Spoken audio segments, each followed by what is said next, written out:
block you without speaking to you first. So I am now recording to the cloud rather than locally, which I normally do.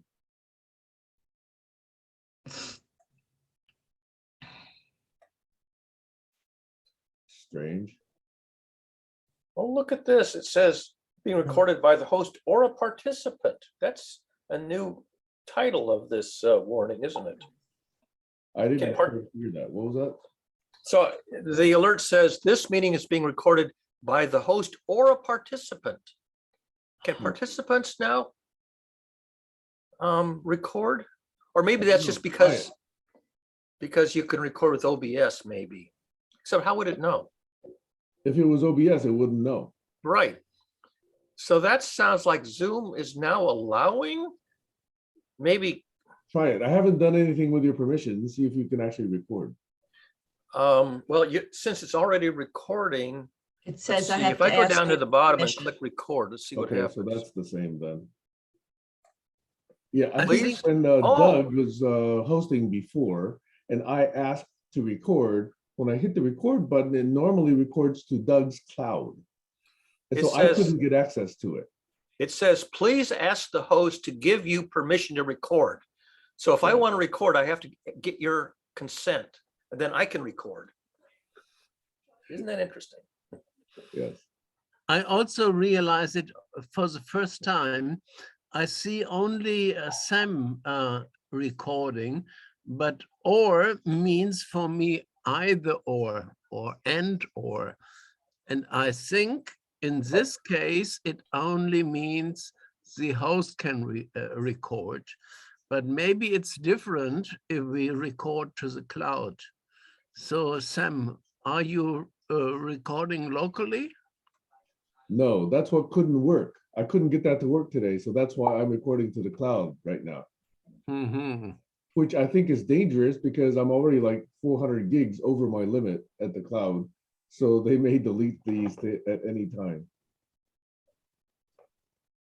Anyway, most of those I've already downloaded, but I haven't deleted simply because I haven't gotten many of the ancillary files. I only got the video files so far.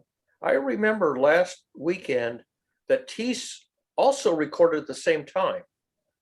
Were you on, Sam, when that happened? Yes, yes.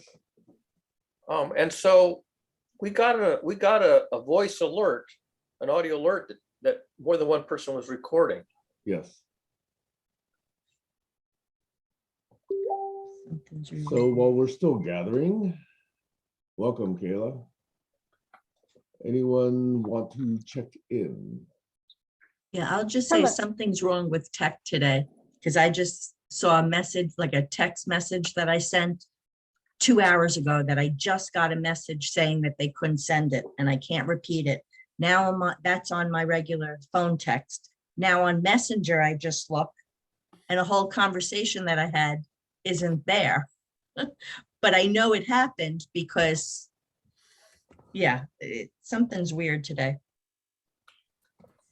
Yeah, I have another correspondent who has a new phone, and he said that text messages weren't working properly on his new phone, and he hadn't figured out what the issue was.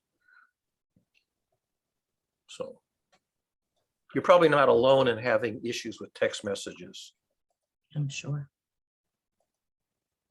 Okay, so for the record, I just turned on live transcript.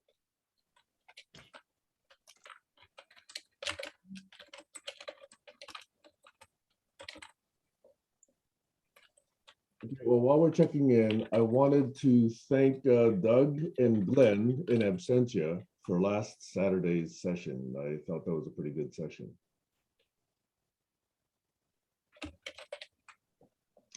And I look forward to a follow-up of that if both Glenn and Doug or others are interested in a follow-up.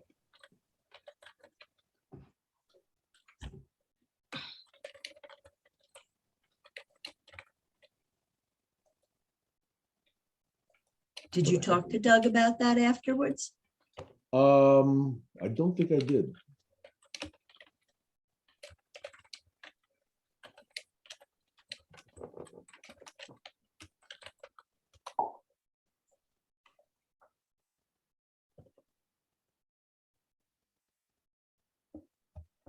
That's strange. I'll just check in and say hello to everybody. I Hi, will Kayla. mostly be listening.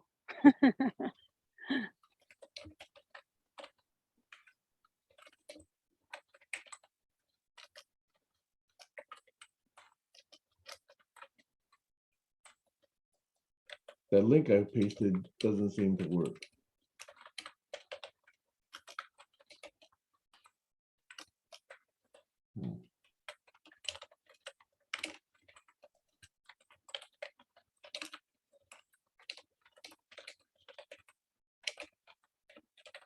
Anyway, while I was thinking about it, and I did think about it for multiple days after last Saturday, does anyone have any residual thoughts from last Saturday's discussion? Anything that popped up during the week that didn't get mentioned on that actual Saturday?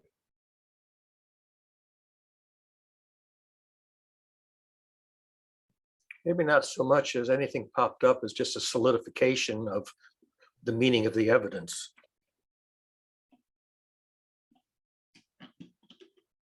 Could you say more? Yeah, because when it's a little bit like, the jury is still out on the evidence and you ponder it and you decide which way to conclude the meaning of the evidence. And I mean, I wrote in the messenger chat my conclusion, which may be unique to me. I don't know if everybody agrees with me or not, but the lack of constructing a center of gravity that we all subscribe to, the absence of a non-empty intersection seems to be pretty clear now, at least at this stage of the game. And I said that in more than one way. And Sam, I recall you also said you didn't exactly agree with that there was still a possibility that this, just because we haven't succeeded after 4 years doesn't mean it's impossible or that it'll never happen. Although clearly the probability is slowly declining, at least in my judgment. Actually, I don't see it that way. I see the probability actually increasing. Do you? Well, so Because we're ruling actually focusing now on those elements that seem most foundational. Yeah, I guess we're ruling out the things that are unlikely to happen, and maybe that allows us to spend more time zeroing in on what could still be a realistic possibility. Although it'll be a smaller outcome than the original concept, at least in my mind. Again, I see it differently. Yeah. I think what we're going after here can have way more immense outcomes than just another 501c3. I think the things we're actually uncovering here, if we really see those insights into how we behave, how we think, how we interact, how we create mental models, how we entertain possibilities, how we disagree, how we engage, how we disambiguate. If we can really learn those things, those are valuable if we can spread that. And that, I think, will change the world. Yeah, I think maybe More we so gain than any single 501c3 I could create. maybe we gain more at the meta level. We learn more about what works and what doesn't work. And so at the meta level, we might think how we wouldn't make the same time-wasting mistakes in the future. So maybe we're gaining a meta level insight as opposed to a foundation level barn raising result.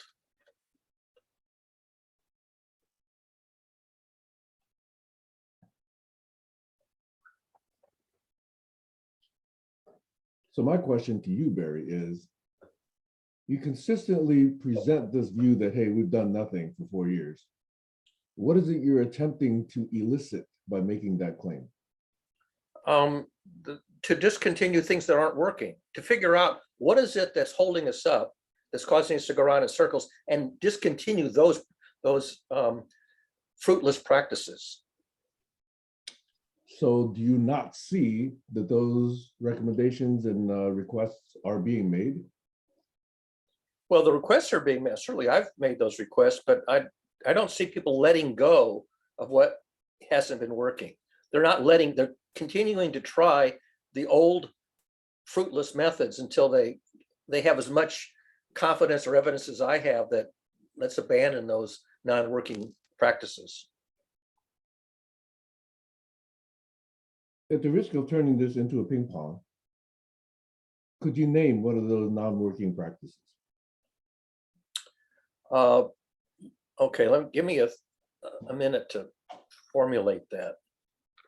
I think we talked about this a little bit last week about the notion of a gathering versus a leadership. So where a leader calls a meeting with an agenda, a declared agenda in advance, versus a gathering where there's no advanced agenda, but the purpose is to find out what do we all have in common that we'd all like to work on together.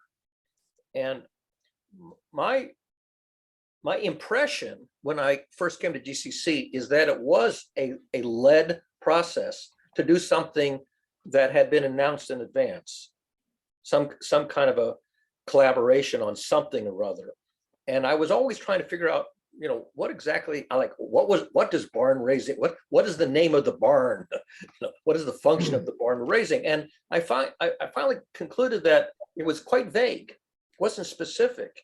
And then I thought, well, if that's the case, then we really ought to focus on, is there anything we all have in common, a common interest, a common objective? Is there an overlapping intersection of all our individual Venn diagrams? And I never saw us actually doing that. It was the old hobby horse thing. Every person brought up their hobby horse, and it was a round robin, and the hobby horses didn't have any common intersection. I thought, why are we continuing to just everybody does their own thing?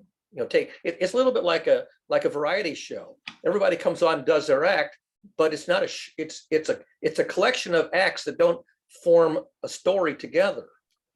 And there's nothing wrong with a variety show if that's what you want it to be, but collaboration isn't a variety show, at least not in my mind. It's an interaction among all the acts that makes one common integrated presentation, like a theatrical presentation. So can I try an analogy? Sure. Okay. So if we all gather in a big room and we all bring our musical instrument, the one we're good at. Right. Yeah, I bring my violin, Right. Maybe somebody brings their flute, somebody brings a clarinet, somebody brings a tuba, whatever, okay? So we're each kind of like playing little snippets, trying to say, hey, isn't this interesting? Hey, isn't that pretty interesting? But we're all trying to figure out, okay, what piece are we gonna play? When are we gonna start? What's the tempo? Who's gonna balance, the flute section from the violin section, from the drums, et cetera, et cetera. So we haven't figured that out yet, Yeah. right? Yes. So in an orchestra, someone decides those things, right? There's a music director, there's a conductor, there's the leader of sections, everybody has their understanding of how they can best contribute in those agreements. Right. We haven't made those agreements here yet. And we So don't have we're a still music trying to director. figure out, okay, so how are we going to do this? Do I want to lead a section over here? Do I want to go follow that section over there? Do we want to play this music? Do we want to play that music? Do I get to play louder? Does that person get to play louder? Do we play at this tempo? Do we play at that tempo? And at the end, how do we know we're done? All those sort of things. We haven't figured that out yet. So we're learning to collaborate, being autonomous entities. Now, when you walk into an orchestra rehearsal, you're mostly not autonomous entities. Like, I don't bring my violin and say, okay, today I'm going to play the tuba, right? We don't do that. And there's a clear conductor who's going to say, okay, we're going to start now. We're going to start on, the second movement. Here's my tempo. Here's when you all start. Here's when you, stop. There's someone with those authority, quote unquote, responsibility. Now, we just got done talking last week about leadership. To me, that's a form of leadership. To others, that's an unnecessary form of leadership. I'm not muted anymore. I think if we would talk to an orchestra, very few orchestras are actually claiming to get by without a conductor. And yet, when you go to a concert, still there are many people that say, what does the conductor do? I don't understand what the conductor does. if it could be done, don't you think they could actually save the salary of a conductor and, just do it as an orchestra? You would think, right? So anyway, I posit that those notions of leadership, of participation, of autonomy, of collaboration, of co-creation that we touched on last week, are still in evolution, because we as a community haven't really understood all of that. Now, I understand what I just said. I'm more than willing to understand what Doug was saying or what anyone else is saying, but we still haven't reached common knowledge. But actually, let me introduce this notion of common knowledge, right? When I was on the farm, decades ago, there was something called 2 common knowledge, where K equals 2. Okay, K common knowledge is, if K equals 2, then it's knowledge that's shared between 2 individuals. 3 common knowledge is knowledge that's shared among 3. So we talk about K common knowledge is, how far does that common knowledge extend? And we haven't gotten to anything around that where K is more than about 2 or maybe 3 in this community. So I think that's the deficit that I think you keep bringing up, Barry. Whereas I'm keeping my eye on, how do we increase K? How do we foster an elaboration where K can be greater? Because the implication is, the more people actually have a common understanding, then the more likely there are to think and behave and act in alignment. i.e., in alignment to me means not at cross purposes. In other words, if I spend this much energy, it's not going to be wasted because somebody else is spending other energy that's doing something to counter what I'm trying to achieve. And I've spoken long enough now, so let me turn it over to Stacy. I apologize. I missed the last part of what you were saying. But what I wanted to say is that last week we saw an example of that leaderless leadership, because Glenn took the initiative because it was something he wanted to do, and he put in the effort to create a framework. But if 2 other people, in this case, it was you and Doug, didn't step forward to support that, it wouldn't have gone anywhere. So if you're going to have this leaderless leadership, number 2 and number 3 has to step forward, or it's not going anywhere. As I recall, Glenn wrote that over half a year ago, and I revisited it about a couple of weeks ago, and I believe I sort of tried to instigate a revisit and invited Glenn and Doug, both of whom actually said yes. Which makes my point. That's what I'm saying. If you didn't step up, or that number 2 person didn't step up and then get the number 3, it's not going anywhere. Okay, and I apologize to Heiner, but this again is in support of the point I was trying to make last week, which was Glenn, almost a year ago, wrote that article. That was a leadership role. He presented something on the table. Half a year later, after dozens of comments, we have a more concrete proposal to actually gather and discuss.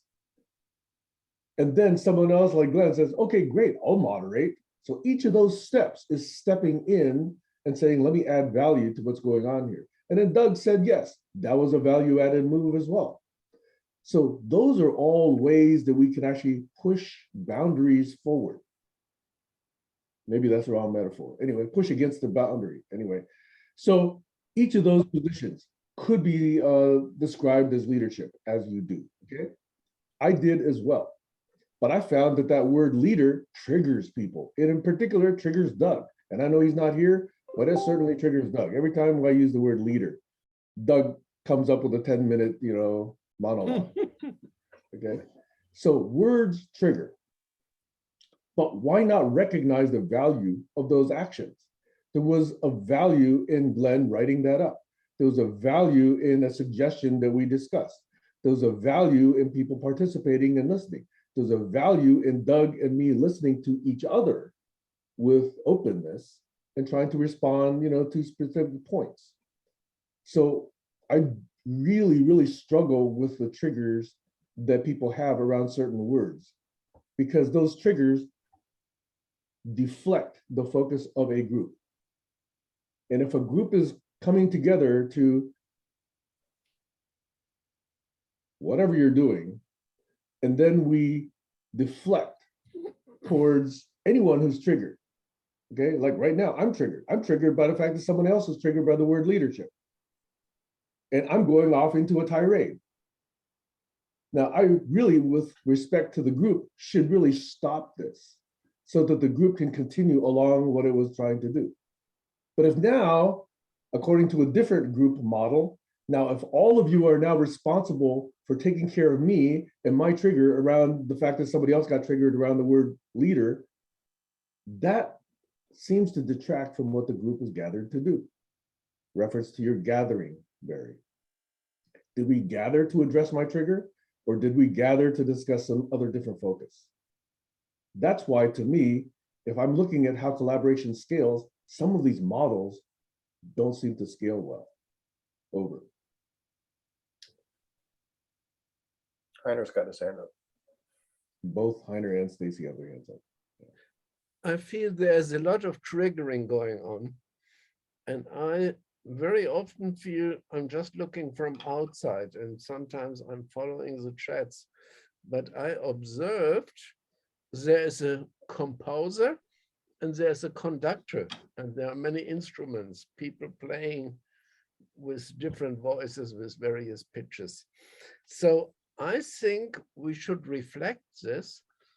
And I think barn raising is one of these places that we see, is there a common theme? Is someone really being the composer, or everybody trying to grab the conductors and the producer's seat?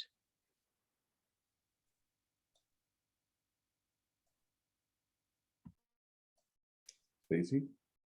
Well, I can't speak for Doug, but I think what Heiner just said sort of plays into why I have an issue with the word leader. It's the fixedness of it. So after on part 2 of the call, Colin had said something about Glenn being a leader. And I don't remember the exact thing, but for me, it's like in that task, Glenn was the leader. But I find that when we what, Barry? Glenn being the leader. I thought you said blending the leader. Oh, Glenn. Being the, Glenn being the leader. Yes. Yeah. But for me, the issue with any label is that it sort of feels constricting and not changing. So just taking back a step. So if Sam, you're triggered by one thing around the leadership label, and Doug is triggered by another thing around the leadership label, I think it's on the part of the group to find what's valid in both of those triggers and kind of move them to the middle. Because yes, sometimes it's a real problem when we get stuck on a word, sometimes. And sometimes it may seem like a small issue, but it really needs to be addressed because it will eventually grow. So again, it's about discernment and balance, and we do have to talk a little bit about those things.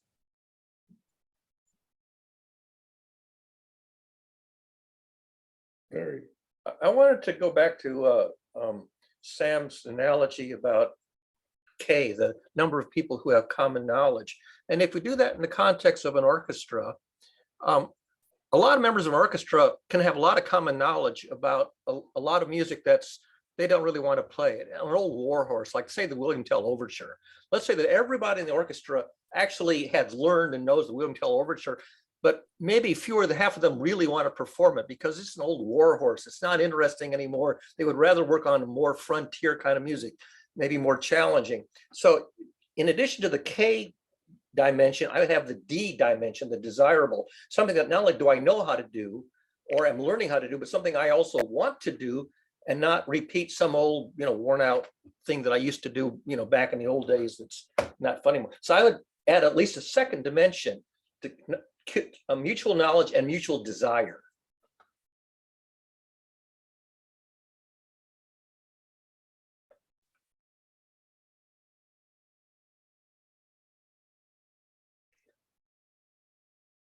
See, when we take turns, we don't necessarily know which is the most smooth thread to follow up. But if I respond to Stacy, the point is then it is a matter of discernment, I think, from the entire group, whether we should go off and attend to a trigger, or we can note that maybe, oh, well, Barry's going to take care of Sam and his little misunderstanding about XYZ, so the group can still maintain its focus on F1, whatever the focus F1 was. There's a discernment there, right? Because, you know, Stacy could say, oh, Barry can address Sam's misunderstanding, about 2 minutes, they'll be back, everything will be fine. Or we say, geez, it's such a fundamental issue that we all better just stop, forget F1, and attend to Sam's trigger. Two different extremes, right? And it requires judgment because it's all projection and prediction. This is a case where projection is necessary. Because if you just go with the flow, you wouldn't be thinking anything except what's happening in the moment. You wouldn't be saying, oh, Sam is upset, therefore he's going to be emotional, therefore he's likely to act out, therefore he's likely to be his, you know, normal rational self, quote unquote. He's going to do something out of the ordinary, blah, blah, blah, blah, blah. Those are all projections. And if you're saying, let's attend to Sam because he's triggered, those are all projections which you believe are likely. Otherwise, why would you do it?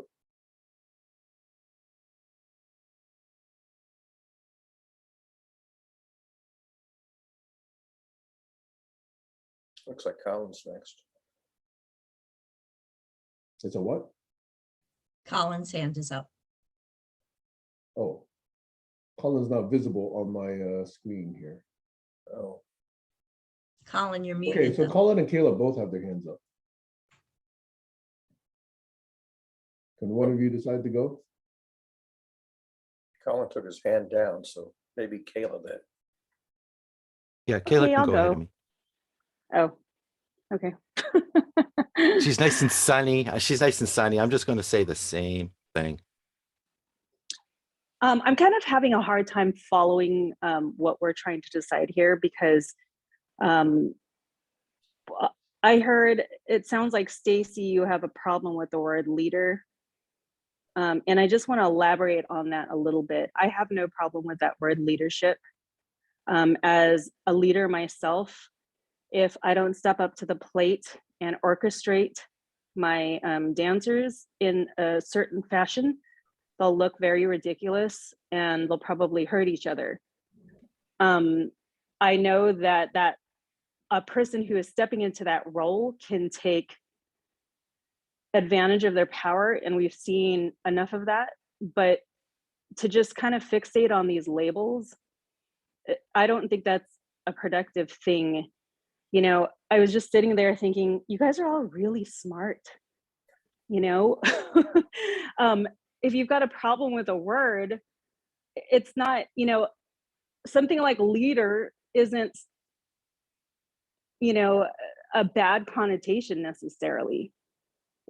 You have to have some type of leadership. If I don't direct my girls, they're going to look absolutely ridiculous. You know, do I take advantage of that? No, I hope they follow me. Yes, last week when I was listening to Doug and he said he was up there and he could just see everybody's completely focused on him and all of their emotions were turned off and they want to hear what he says. I don't think that's a bad thing. You know, if they want to interpret what he says and make it into their own, you know, that is a good thing. He is fulfilling his leadership. I hope to God the dancers, when they see me, they follow me. Please follow me. Otherwise, there's consequences to that. And it's not in a bad connotation. So that's number one. Number two, you know, I think if somebody has a trigger with simple words like leader, I do think it's a very simple label. I think they really should, you know, work with it internally. Now, if it's something bad, you know, a really bad connotation like the N word, then yeah, it's something absolutely to be discussed in the group. But I'm just kind of lost on where this conversation is going. And that's all I wanted to say. Going around in circles. Thanks, Kayla. Stace? Yeah, so two things. One is, in that case, Kayla, that is your team. That is yours. It is established that you are in charge and you're the leader. In this situation, we're coming into a space where none of those things are really defined. And it wasn't so much that I had trouble with the word leader. I never said a word about it. The only reason I bring it up now is because if Sam and Doug both have equal but opposite responses to that word, it's worth mentioning. So I brought forward how it would land with me, not to the extent that it would make me behave a certain way, but just to say that I could understand where those feelings might stem from.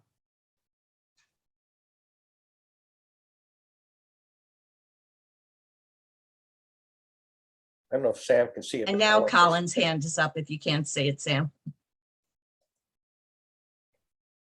Yeah, thank you, Stacy. So I guess this comes down to if there's a flow of a conversation, an understanding happening, a K from one person to two or more people.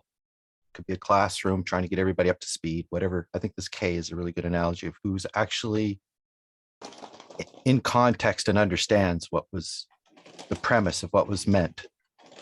Okay, so when Doug and Sam got into disagreements about their premise of what is meant by the word agreement, that could be resolved in several ways.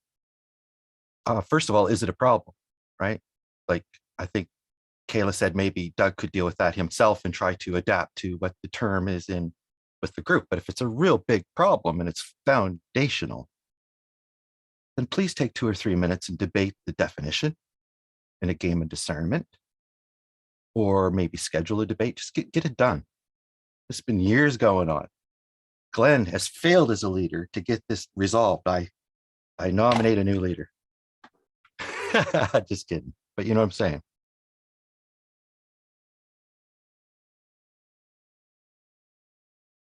Heiner has his hand up.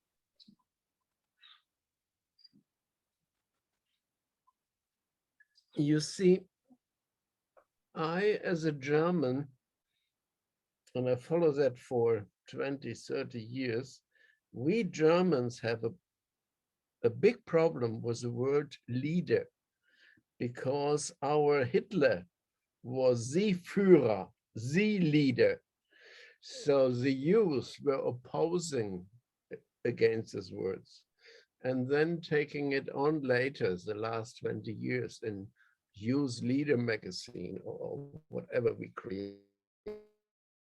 Don't go beyond definitions. I know what a certain term means, and this is a definition. We will not go anywhere. In terminology research, a term has to have a referent. So it has to be clear who is saying what in which context, on which scale. I'm not going to go there deeper, but this quadrants or scaffoldings or grids are all clear, but we are not going beyond to question the originator when he says a term, how it is meant, in which context. I know it is difficult because we were raised in our small familiar, tribal, national, or whatever environments, but now we are talking here globally, and so this contextualization is getting more and more relevant. Otherwise, we fight over such simple terms like leadership, because for sure, if I look at what Kayla said, for sure, leading is needed. If you have a team for a rehearsal, And it is very clear to lead, follow, or get out of the way and honor the group by leaving it, but without saying the context. But I'm now repeating myself.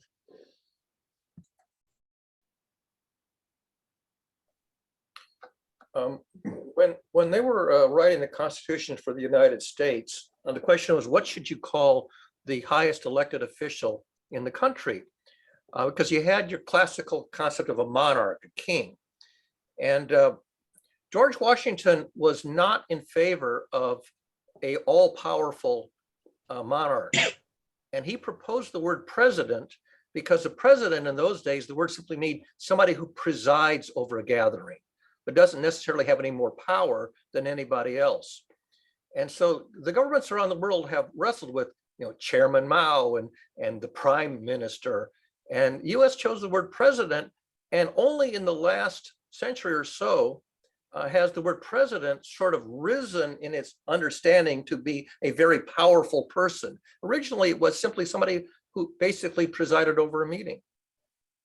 Didn't have any extraordinary power.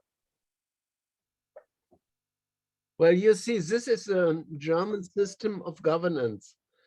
Our president, and we are going to elect him again tomorrow, has no power at all.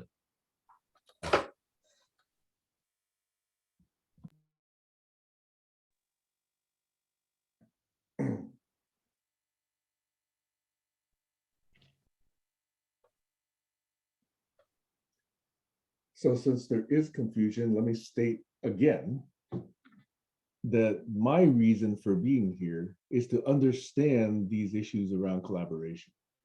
I very much appreciate Heiner bringing up this issue of the word das Fühlen in German, or whatever it's pronounced. Okay, sorry about my pronunciation. No, it was But good. if you actually look at what happens in the United States, if you look at the word collaborator, there was a notion that a collaborator also was one who actually helped the authorities perform their oppression. I think that was also, coming out of the Second World War. Yeah. And yet we have no issue around using the word collaboration. We think collaboration now is a good thing. So if we're all choosing to get triggered based on this decades old notion of collaborators being those who, side with the authorities and oppress the people, every one of us, as I said last week, has these words that trigger. And we have to learn how to get around them, especially if we're trying to make planetary impact. Now, it is the case that there's been quite a scalable agreement, and I challenge anyone to argue this. In the US, at least, there's been quite a ubiquitous agreement about people using the N-word. It's so politically incorrect now to even use the N-word that you just can't do it. Now, what if I were to tell you that at some stage, that was also true of the word Oriental?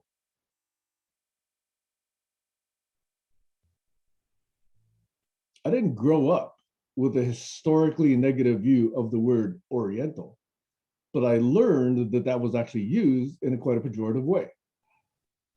And yet it's not seen nearly as non-PC as the N-word.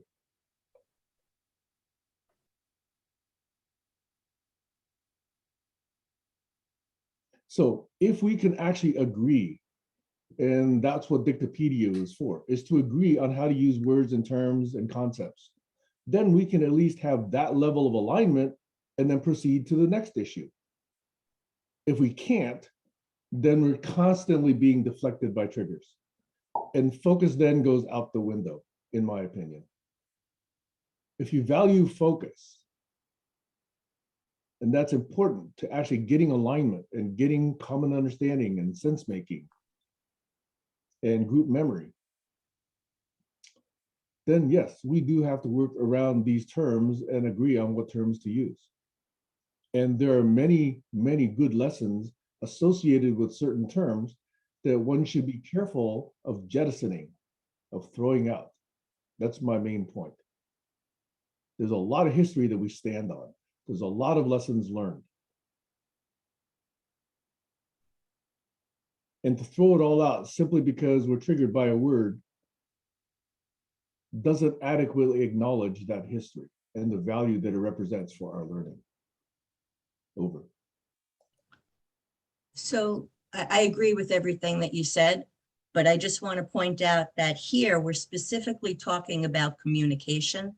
And I think we have to make a distinction between being triggered by something or pointing out that there may be a greater emotional energy around certain words.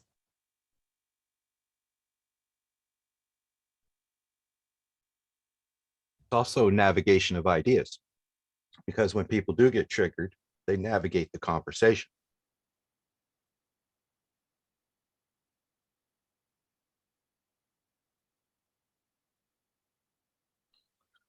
Can I go back to my understanding of the meaning collaboration? Because it's sort of like, you know, to collaborate is a collaborator is like a co-worker, is to work together alongside somebody in a common objective. And I'm all in favor of collaboration, but first I want to know is, what are we working towards? What's the objective?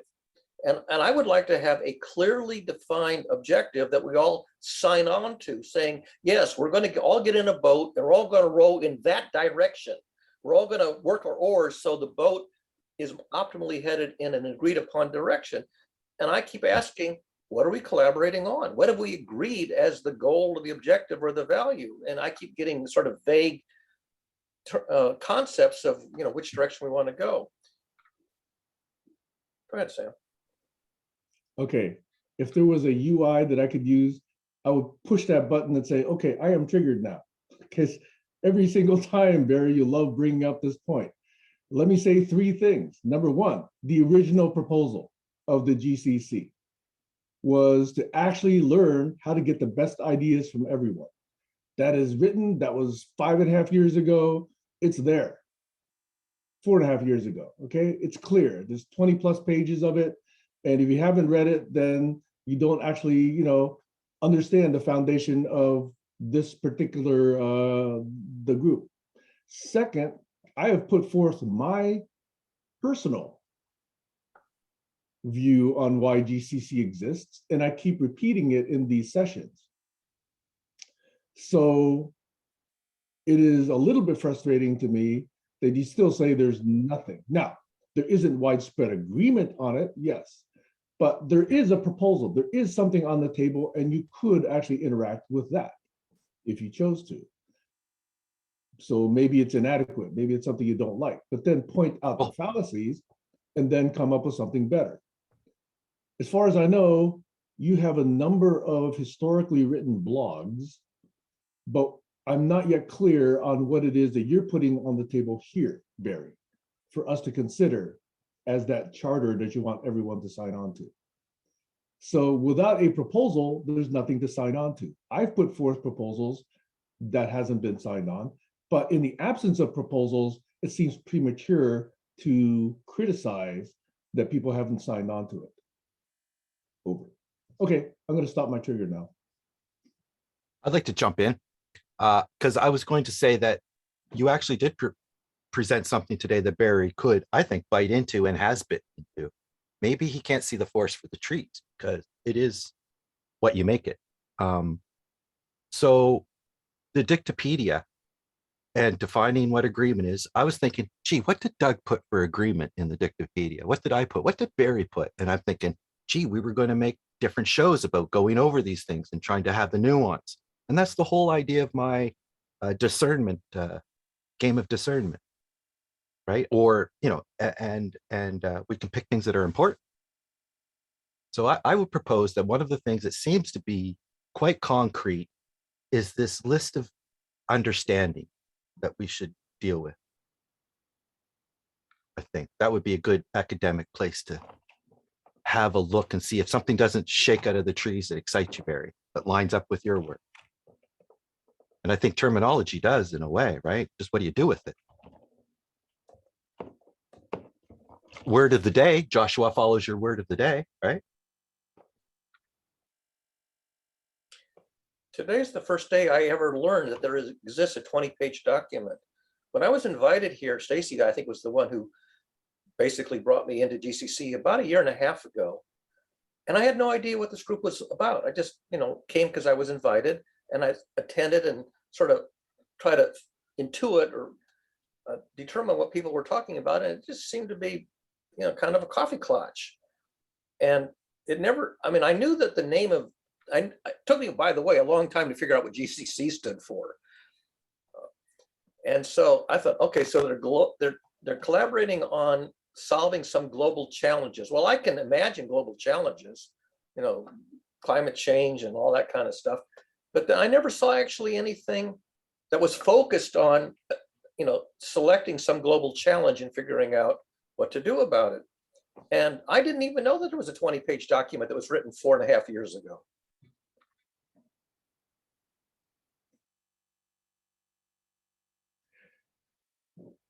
Okay, trigger warning. Lots of ideas.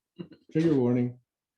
Uh-oh. I did say, Barry, at the beginning of this session, that I'm here to understand how collaboration either fails or how collaboration can succeed and scale. Okay, after all the attempts and all the other definitions, that to me, which basically is a paraphrase of the definition of collaborology, that's why I'm here. So the fact that people get triggered, the fact that people disagree, that's all fodder for study. That's all fodder for research for me. Because as I said, if we learn these things, if we learn these insights, and if we can actually teach these or acquire them in some way or transfer them in some way, this would change the planet, in my view. Instead of actually pointing fingers and yelling at each other and blaming and labeling and getting violent and distancing and being pejorative, if we can learn to listen and really understand these differences and co-create something that's a mutual understanding and understand the dynamics around that, starting first with what happens in individuals, that would change the planet. It's a few more words than something else the Dalai Lama said, which I still agree, okay? If you could teach every third grader to meditate, the planet would change in a generation. If you could teach this set of skills to every third grader all the way up to high school, the planet would change in a generation. That's why I'm here. I keep putting this on the table. I know it's hard for some or most to even grok, but this is why I'm here, and this is why I keep repeating this. Over. So Sam, what are the main reasons you've come up with so far as to why collaborations don't work? People love to argue. Yes. People love being right. People love pointing out how someone else is wrong. And that's immediate satisfaction. And that hit is worth more than the actual potential longer-term collaborative, co-creative, co-visioning, co-sense-making strategic objective. That little short hit of, oh, I was right, takes over. People don't have a bigger picture. That's one aspect. That's not the only aspect, but that's the one that I see over and over and over again. I see. I'd like to share a slightly different one. And Barry, I didn't know that document existed at that time either. Which is behind my second reason why I think sometimes collaborations don't work. I don't think that the expectations are defined well enough sometimes.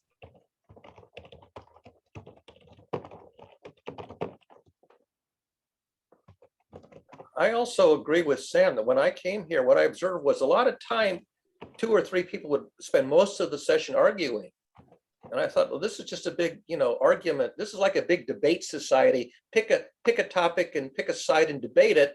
And I go, what does that got to do with global challenges collaboration? This is just people doing random debates, and which I'm not fond of. I'm not a big fond of. I'm not a big fan of the argument culture, but I sort of waited to see where that was going, and they ended up basically driving a lot of people away. Which is the opposite of collaboration. Unless you think of a debate as a show, as an entertainment. Sam. Oh, actually, Alex, then me. Collaboration works with the people who want to collaborate, and the disruptors, the people putting up barriers to collaboration by introducing rabbit holes and definition requirements, specific details. That's tough for the collaboration effort once it's begun. When you're in this early stage, it's just a matter of cooperating enough to say, yes, I'll sign in. I'll give me the URL and I'll sign in. I'll become one of the people supporting this great idea. Over.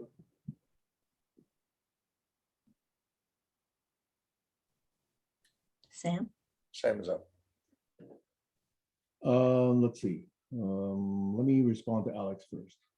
My request for disambiguation and definitions is to minimize future disappointment. And because disappointment could lead to other behaviors, some of them very destructive. So you could say, yeah, this is too much formality. This is unnecessary. Let's just do a URL. Let's just, punt this down the road. To me, if it's loosey-goosey like that, and it doesn't get to very, very specific notions, then what is the strength of that collaboration? If a core notion could be held one way by me and another way by you, and I operate this way and you operate that way, is that truly collaboration? Or is that, just, oh, you just collected another person with your URL, you get your brownie points, and that looks like collaboration to you. To me, I'm trying to minimize future disappointment and future destructive behavior. Things like lawsuits, things like, arguing over assets, things like arguing over Nobel Prizes, those kind of disputes. That's why I would prefer to work with others who want to think clearly. I personally will filter out those who do not want to think clearly, and I will probably not collaborate with them. And yes, I think that does push people away, and that's possibly and admittedly intentional on my part. I'm not trying to push people away from GCC. I'm just saying those are people I personally probably would not collaborate with. Over.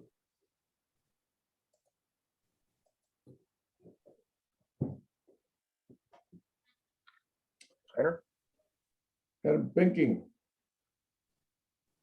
As I remember it, it was all about global change. Then it was about Global governance, yes. global governance, and it was about global challenges. And then as a sub-theme, global challenges collaboration happened. What we were trying with these people around this foundation, starting it maybe 6 or 7 years ago, was to seeing what do we need to do? What do we need to tackle? Because everybody is doing his own thing, and maybe we take the global standpoint to look at the whole issue. And that was for me the triggering point in how to get further on with Tammy and Sam on the global challenges collaboration, because very often we try to define a clear goal and then we struggle into that direction. And Mark Twain, I cited it often, said, when we lost our direction, we doubled our effort. This for me is to step back, to inhale, to withdraw, and try to see what is going on. Going beyond the personal definitions or hobbies or interests, And that is actually what I feel is needed to really go out of the problem and try to see the whole scheme or the connected scheme, and not saying this is not my field, but really going into it. And for me, it needs diversity. And this is what this group is about for me. Extreme diversity and staying on. You know, it's ironic because I've been thinking and writing about governance models for decades, probably since the mid-90s. And so I don't know if I would consider myself to be an expert, but certainly I've done research and thinking about governance systems and governance models and governance practices for a long time. So in theory, I would have been an ideal participant in a group organized to think through governance practices, governance models, and best governance practices. And yet I never really felt that that was what this group was trying to do. It was always doing something else. I'm going, am I ever going to have a chance to bring up some of this research on governance theory? And people say, oh yeah, we're interested in that. I never quite got that feeling that people were interested in that. My suggestion and Yeah. strong encouragement, Mary, Yeah. is that you write that up and invite people to do it with you, because I think that's what a town square will be. A town square is where we can meet as 2 or 3 or 4. One of us says, here's what I'd like to do. The other 2 or 3 say, yeah, let me go help you do that. And off you go, and you pick a time and you pick a place, and that one has a life of its own. Yeah, I'm trust here is needed. because number one, I made a promise to Tammy and a promise to myself that this interest of mine, and by the way, a promise to Doug Engelbart, I was never going to give up on this interest of mine. I was going to work on this because it was so important to me, so important to Doug, so important, I see, to the planet, that we understand these issues. I'm not saying I'm the only one, but I'm saying I am one that is asking these questions. So Is it a promise or a I am commitment? no longer It's a focused on, commitment. as a group, trying to get us to sign on to this larger charter about global governance models, because global governance models have to take advantage of a foundation of sense making. A foundation of sense making needs to have a foundation of common memory and common language and common agreements. And that needs to have some more basic foundation around skills of listening, of generosity, of disambiguation. So I've seen what foundation has been missing at every single step. And that's why the foundation for me now are those central elements of collaborology. Because without those, everything else you build on top is on silt, on sand. Over. That's right. Yeah, So there are some documents. The pillars was one. And Barry, I really do appreciate your interjection here. So maybe I'll just be quiet, because like you say, you've got a lot of experience in this area, but people have common given presentations, several of them. And it all comes down to the elements Sam just mentioned. How do we do that so that an understanding between all of us, we can move forward? Agreement, I guess, is too strong of a word, but trust has got to be there, because I tried the same thing that Glenn tried a year before Glenn, or 6 months before Glenn did. And the trust wasn't there. We've discussed that a few times. That's a failure. That's one that sticks out for me. How did I fail? yeah. Other ones with you and I, Barry. So I think Okay. me trying, like if you don't have a project, then you're not failing, then I guess you would take a different lens to look at this. But we're all piling in, like Heiner says, and we shouldn't shy away just because we don't know something. And I think Stacy exhibits that. She's serious enough to ask questions, be generous in asking questions, and being clear, I guess. That's For me, defining what you mean by agreement.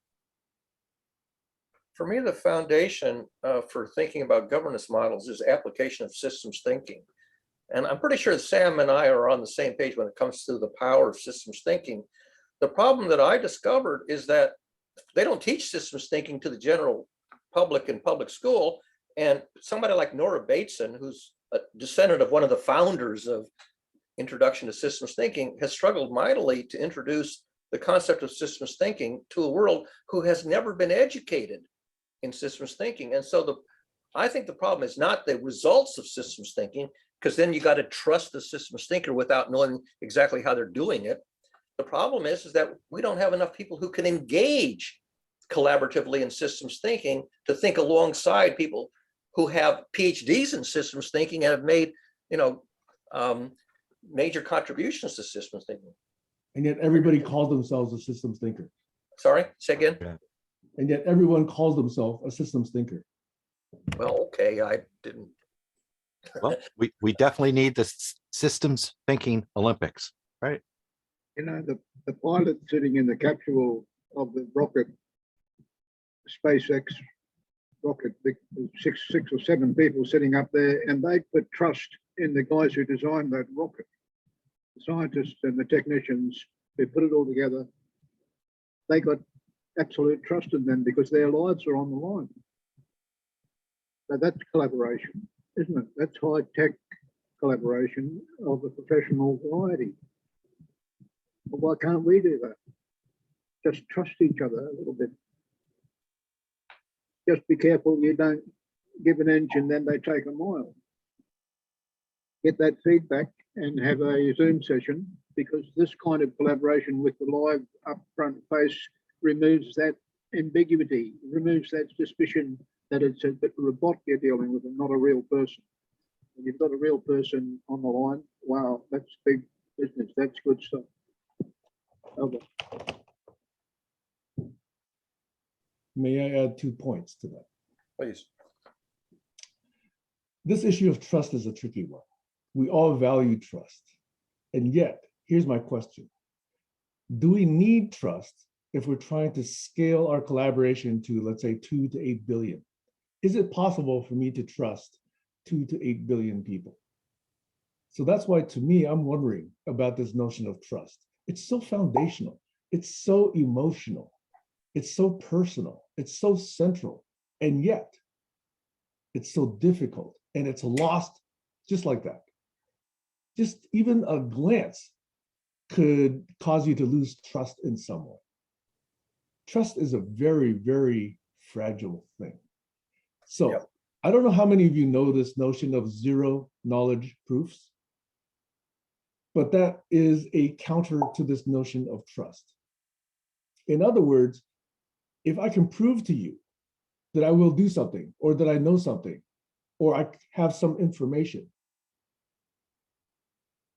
and no information needs to be exchanged in addition to what we already know for me to prove that to you, would that be useful? Because that's one way of establishing trust.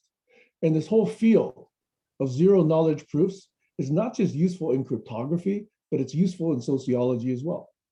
I may be bastardizing it because I just learned about this a few weeks ago, but it's a fascinating field. I don't want to abuse the word, just like I hear a lot of people abusing the word quantum. I don't want to do that, okay? But I do think it's a promising area to look into, and it balances this notion of trust and how much we really, really want to understand how trust dynamics work.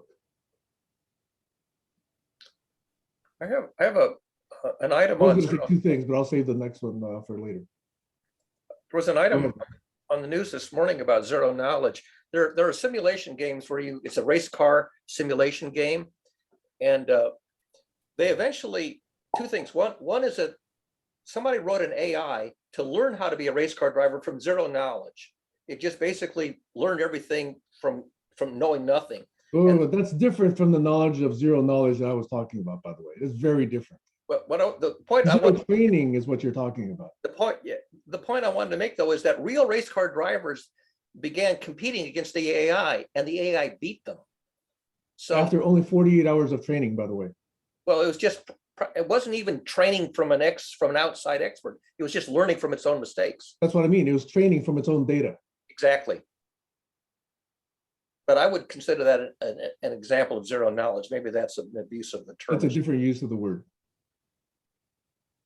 It didn't So even what know what accelerator was. Just had, the green button and the red button. I think the Stacey, theory- you wanted to say something? Yeah, I just wanted to say that what I got from that comment is that humans are not very good at learning from their own mistakes. Yeah, I agree with that. Or that certain machines are just better. Either way, however you want to say it. They have less ego.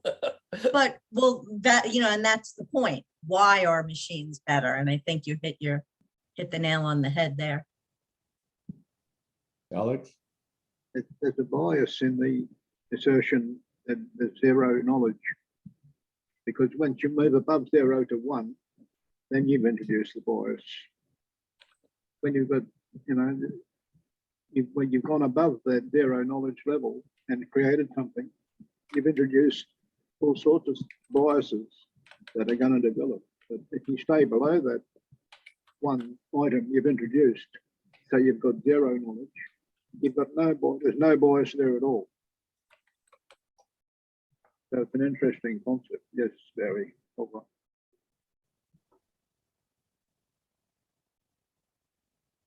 I want to go back to what Sam said about, is it important to trust? And I want to say that, you know, it's in terms of scaling up. And for me, it's important to trust the people that are, I don't want to use the word leadership, but the people who are prominent influencers in a specific area and the culture of that area. It's important for me to trust that culture. If I'm in a space and I see that people are being belittled, I'm leaving. I don't care what kind of good work they're doing. If nobody's calling it out and nobody's stepping up, and that's specifically against a value that I want to be standing behind, I'm out of there. Whereas if there might be somebody in that movement that exhibits that behavior, that's not going to mean as much. It's going to mean as much with the people that have some sort of perceived status, what they do about it.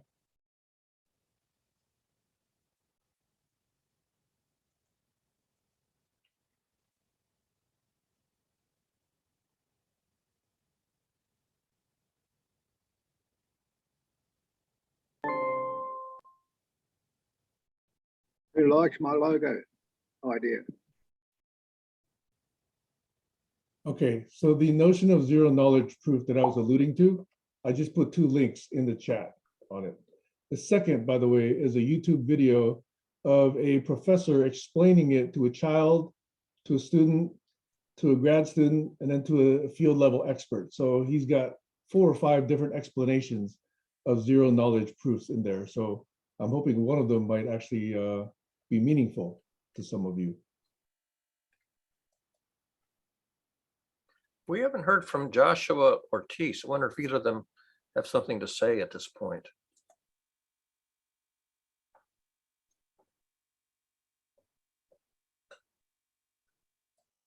So meta comment, I think we all know each other well enough that if people want to speak, they know how to speak, right? I don't think there's anybody too shy to speak up here, right? Yeah, I do have something to say though. Like Stacy, I'd like to go back to what you had said about the meta conversation about collaborology and the different aspects of collaborology that you've seen and problems in different aspects of collaborology. And us discussing that in this group, I don't think is an at-scale conversation. And those are the conversations I'm interested in navigating.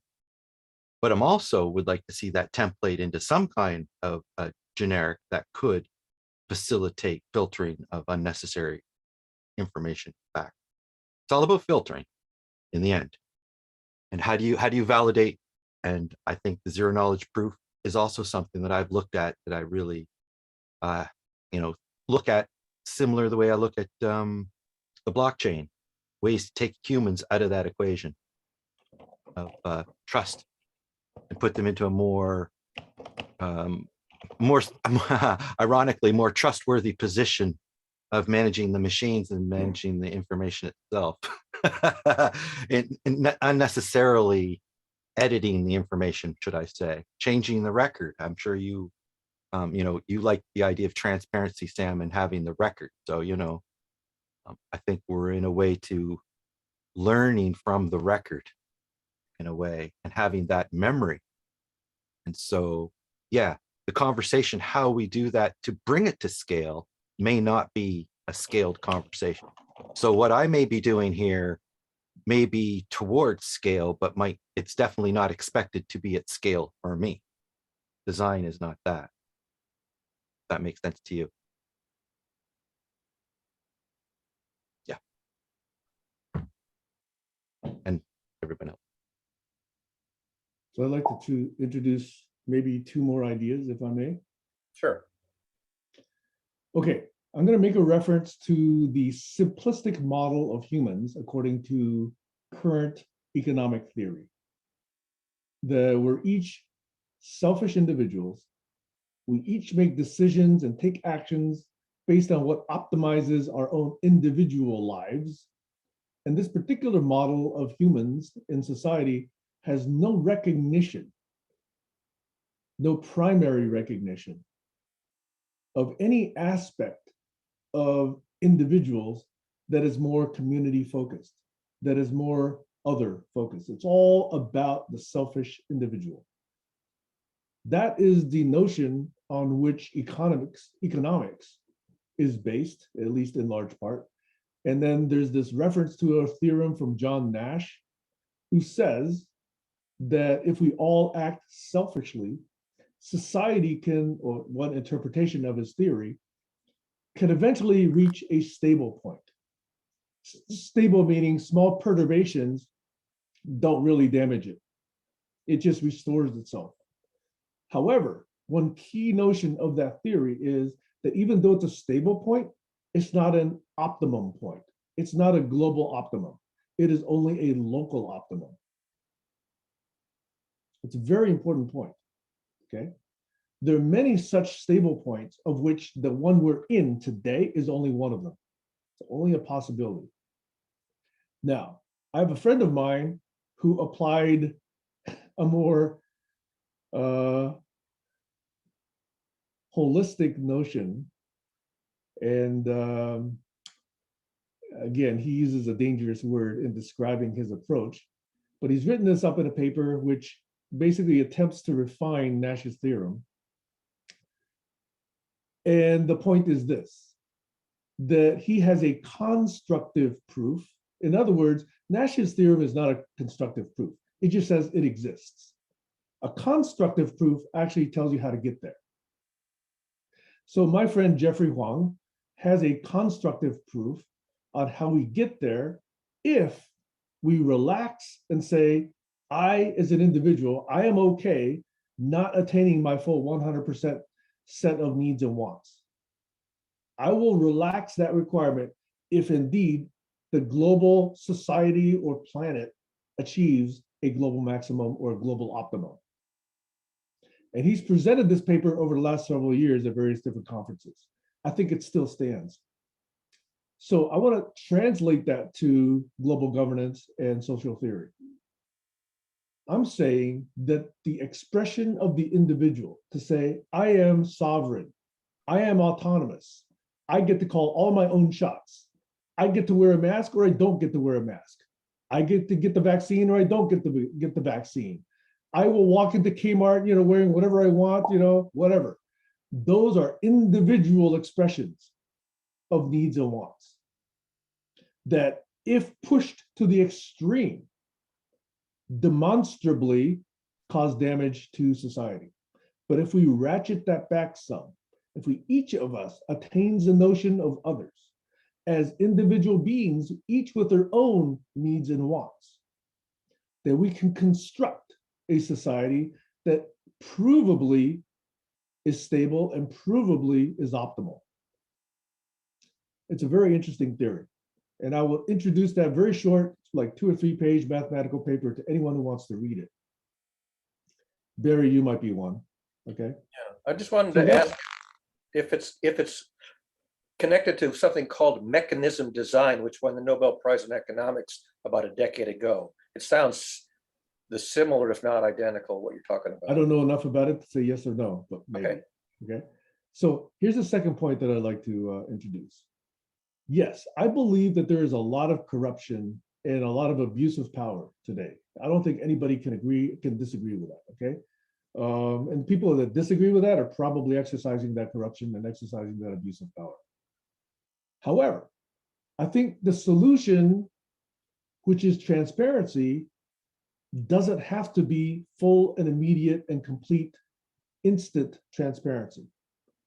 If there's a way to leverage zero knowledge proofs or a blockchain to provide an auditable record of reality or events as they happen, I believe now in this notion of eventual transparency. If we have eventual transparency where maybe, you know, nothing needs to be transparent unless there's cause to question. And if there is cause to question, then the records are then available for us to do this eventual transparency, this eventual audit.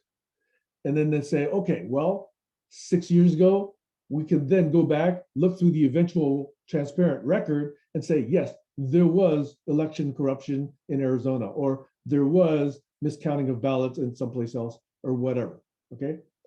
But unless there's need to, that actual revelation doesn't need to actually take place. That would still protect privacy and yet still make it possible for society to know the truth when it needs to. That's a notion that I would like to push on, because I think that will get around some of these concerns of privacy that sort of block this notion of transparency. I think privacy and accountability are both valid concerns. Transparency addresses this accountability issue. I think eventual transparency protects privacy as well. So that's a model I would like to see further elaborated. Over. Validation and data tsunami flow. Yes. Henry Kissinger Validation. introduced the word détente many decades ago for a stable but suboptimal configuration of world power. And for the longest time, détente was basically the objective that people thought was most realistic. The notion of an optimal state, which is also stable, maybe not as stable as détente, but optimal, is an idea that emerged from economic theory and eventually won the Nobel Prize. There were 3 people who won the Nobel Prize for a design of a system where the stable point was not only stable, but it was also ethically optimal. And any deviation from it was not only unethical, but disadvantageous to the individual player. And these 3 people won the Nobel Prize for this concept, and it goes by the name mechanism design. I wrote it up briefly a decade or so ago. I can dig up the link for you, Sam. But yeah, détente, which is suboptimal but stable, and then mechanism design, which is maybe a little less stable but optimal, but you got to know what you're doing. If you're not a good computer for computing, you know, whether a perturbation is in your favor or not, you'll make a foolish perturbation and throw the whole thing out of kilter.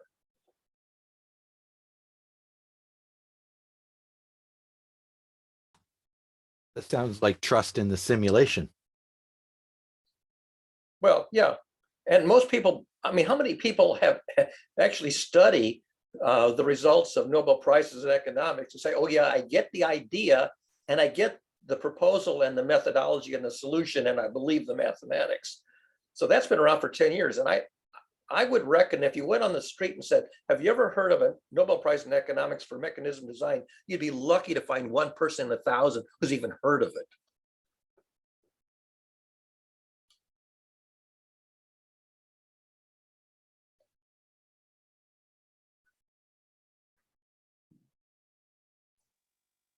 Barry, most people on the street can't even name the 3 branches of government in the United States. That's true.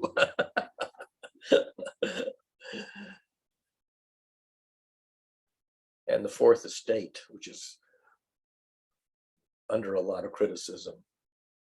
You know, there's that situation where you have philosophers looking out at the crowd and saying they are people, therefore they are. They think, therefore they are. And then there's capitalists looking out at the same crowd and they're saying they shop, therefore they are.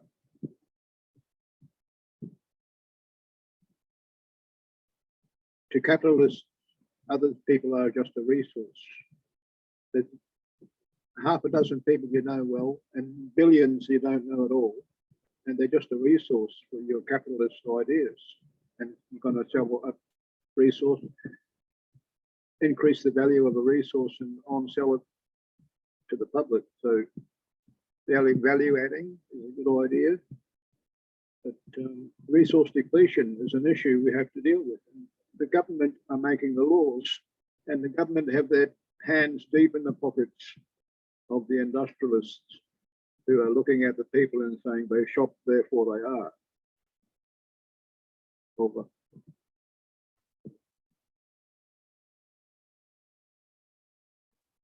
Summary.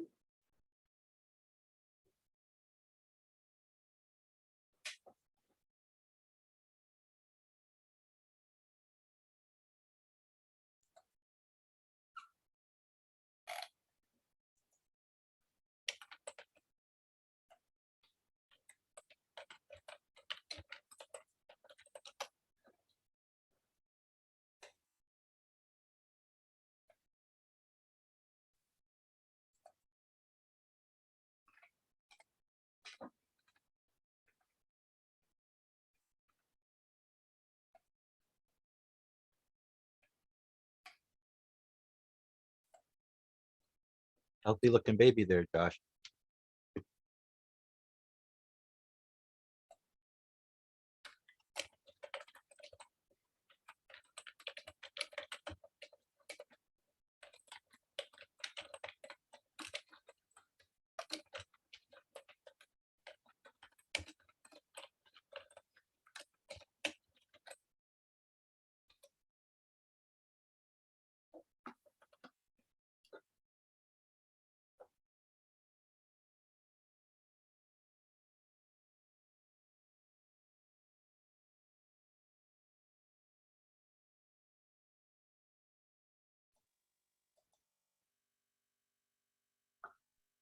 Are we all meditating? I just went on a quick bio break. Alex. I'm meditating on your bio break. No wonder that was such a relief.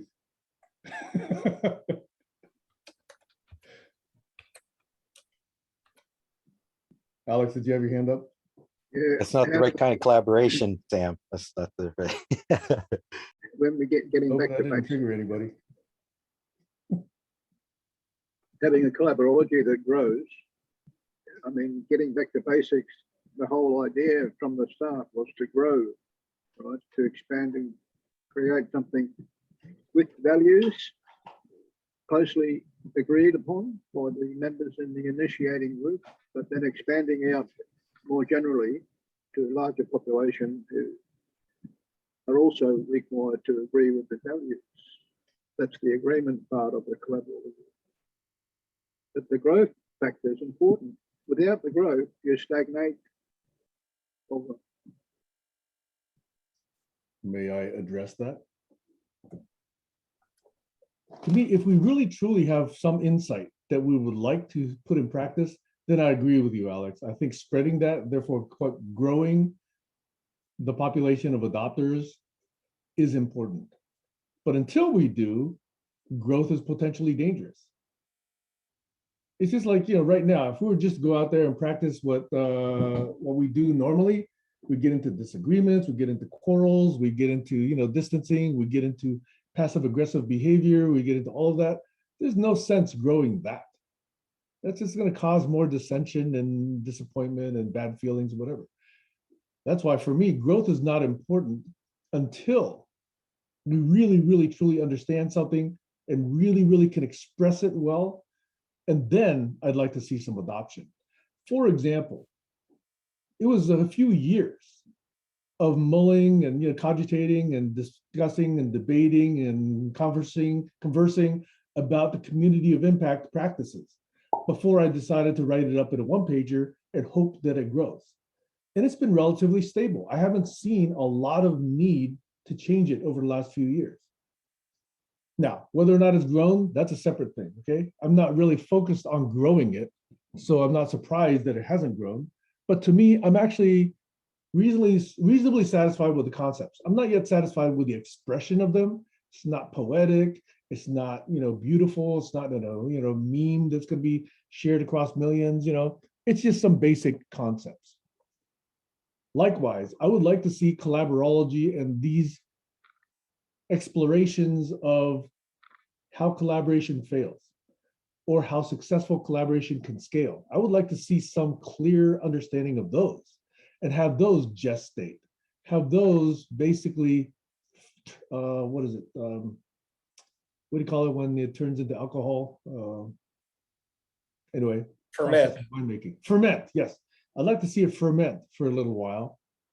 And then once we believe that that set of insights is relatively clear and useful and well expressed, then I'll worry about scaling it. But I think scaling is premature until we've got those over. That's a personal view.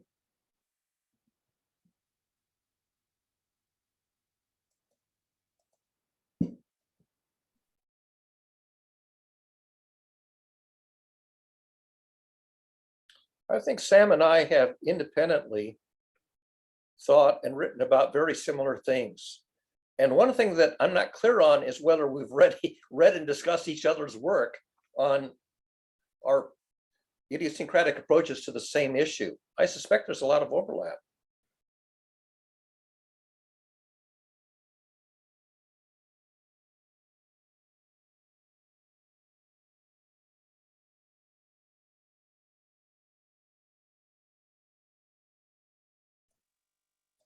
Okay, it took me a while to respond because my machine happens to be busy doing something else that I don't know what it is. But I like the implication. I have to admit, I haven't read as many of your items as I should. I've read a few.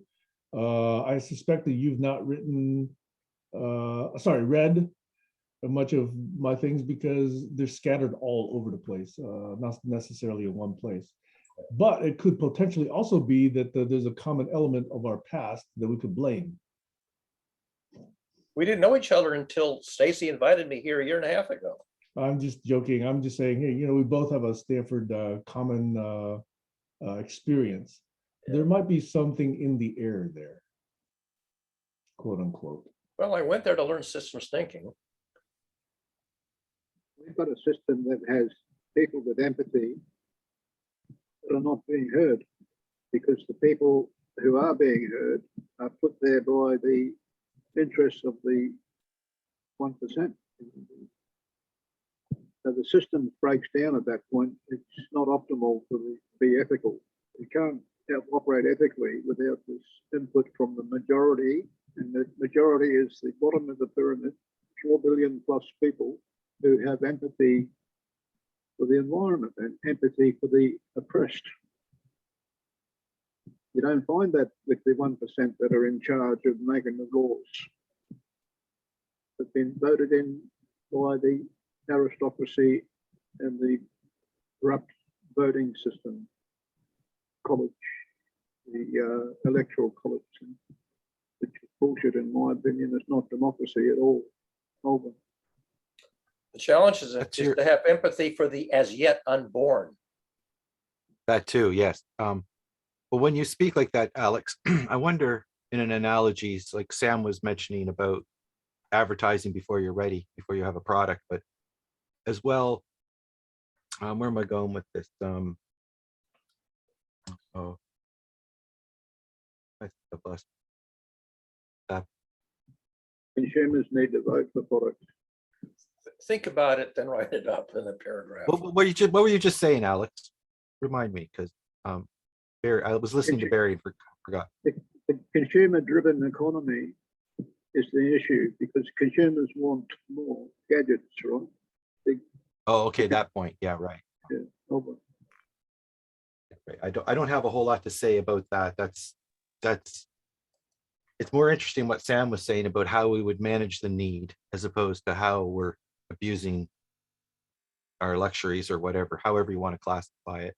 But again, I think the essence of what I wanted to say is gone, so I'll just Think about it a bit and then write it up. yes.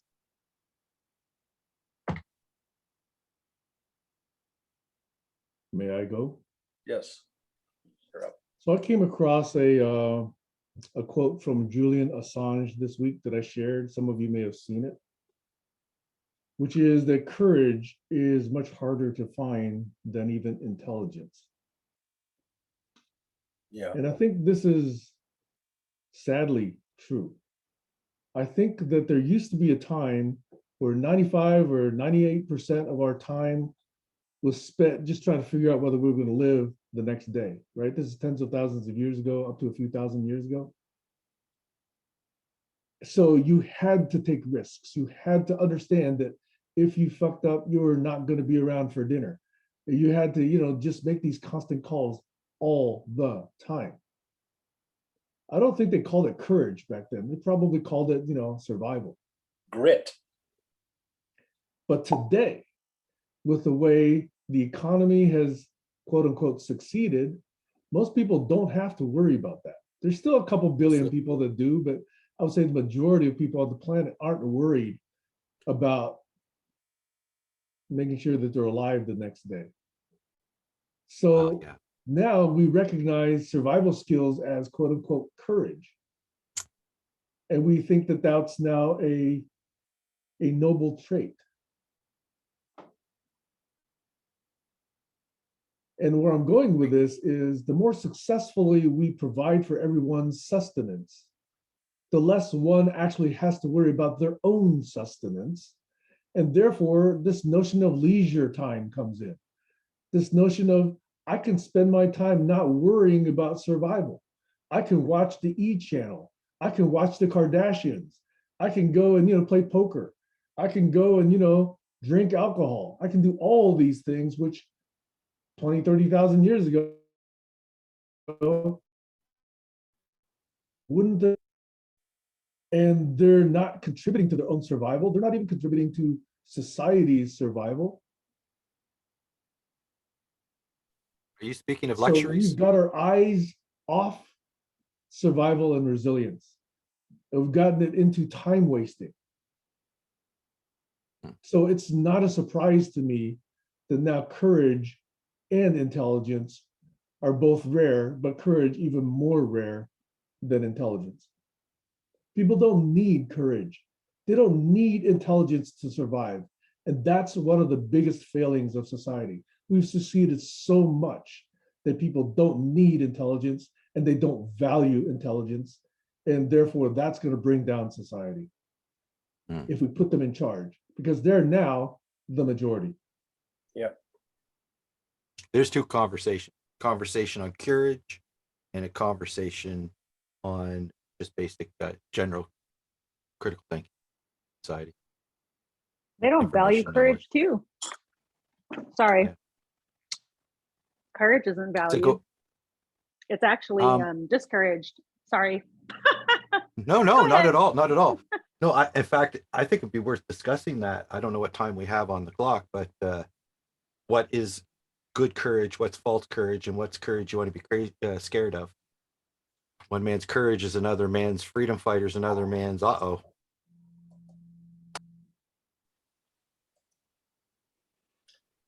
When I was doing network planning at Bell Labs and somebody had an idea, we would first analyze the idea and then maybe make up a simulation to test it. And we would test the hell out of an idea before we had the courage to go ahead and implement it in the telephone network. So the ability to take your intelligence, build a model or a simulation to test it, practice with the simulation, exercise the hell out of it, wring out all the, the unforeseen shortcomings, and that's how you got the courage to go ahead and do it.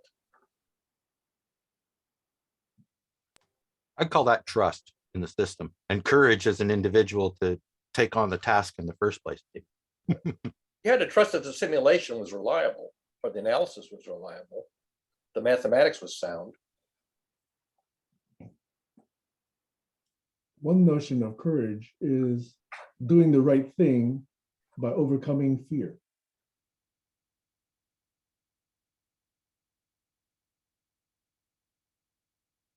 On the Olympics, you had people trying difficult jumps, and sometimes they succeeded and sometimes they failed. But a lot of the commentators applauded them for at least having the courage to try a difficult maneuver. even if it had a high probability of failure. And resilience. Like, I think Olympians show a lot of the perfection, maybe over perfection. I'm not sure. You know, getting up again after a failure and trying again. Is that more courageous, or is it more courageous to a 5-year-old boy to go out and hunt down food and steal a donut for his 2-year-old starving sister? I'll let Victor Hugo discuss that one. Yeah, only one person's going to get the gold medal for the long jump or high jump. So if the goal of the athlete is to go to the event and attend, take part in the events and have a good time, that goal will be successful. But if their goal is to win the gold medal, I'm sorry, but only one person's going to win that medal, and the rest of people with the same goal are going to be totally disappointed. So make your goals realistic. That's the secret to achieving goals and gaining some self-esteem by achieving those goals. And not being disappointed. Your disappointments make you lose empathy, lose momentum. So it's important for your own self-esteem to have some realistically achievable goals laid out that you can work on. Kayla. I wish we had more courage here in this society. Speaking of sports, look at Colin Kaepernick. I think he did everything in his power to stand up for a movement that he completely wholeheartedly believed in the most peaceful way possible, using his fame and popularity to gain traction and notice. And what did people do? You know, they torched him for that. Yep. And it is so sad because other people within the system who just had 1 ounce of courage could have potentially joined him and been an example of, okay, enough is enough. This person is doing the right thing in so many ways, and they didn't do that, and it's such a shame. But with the people who do have power and the courage to be able to stand up and speak up, they're the first to just get shamed and hidden and put down.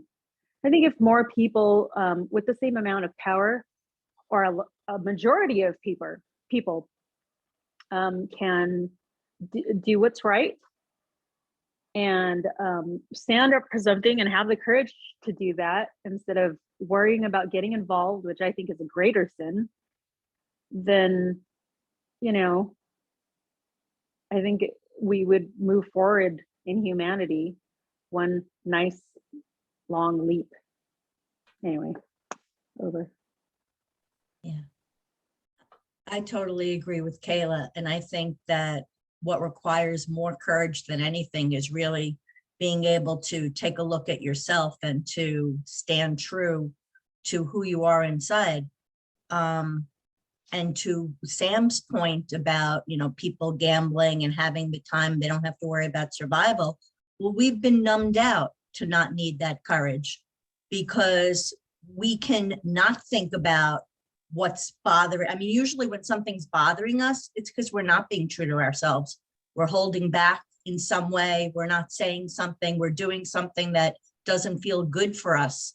And then we can not feel that by going out and spending money or gambling or any of those other things. So it all ties in. And I do think that the most courageous thing you can really do is to be able to look and see all of who you are and where you're not following the things that you really believe in. And that's hard for a lot of people. Courage is a tricky business. Compare Greta Thunberg to the Canadian trucker convoy. Both examples of courage, one well-placed, another one ill-advised. And it's also very different when you're standing alone. It doesn't take quite as much courage when you have a whole crowd around you supporting you. Doing the stupid thing, right? Or the ill-advised thing.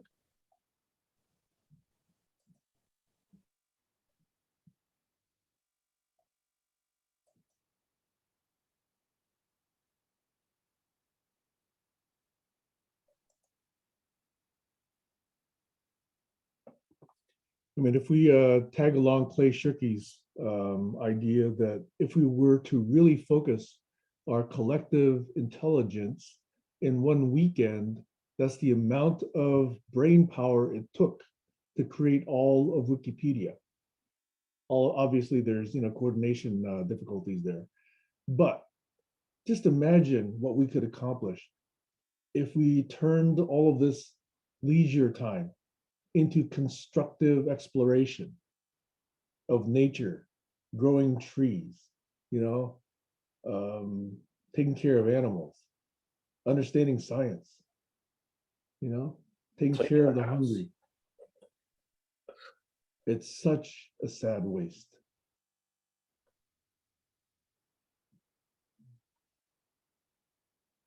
Because, hey, personally, my own survival is assured. I don't care about anybody else. Let me just take care of my leisure time.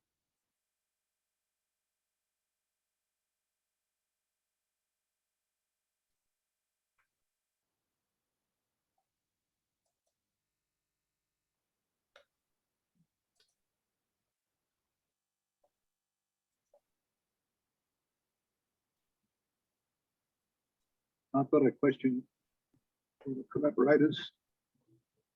How much time are you willing to put in without pay each week to the project that the collaborators have agreed to a good idea?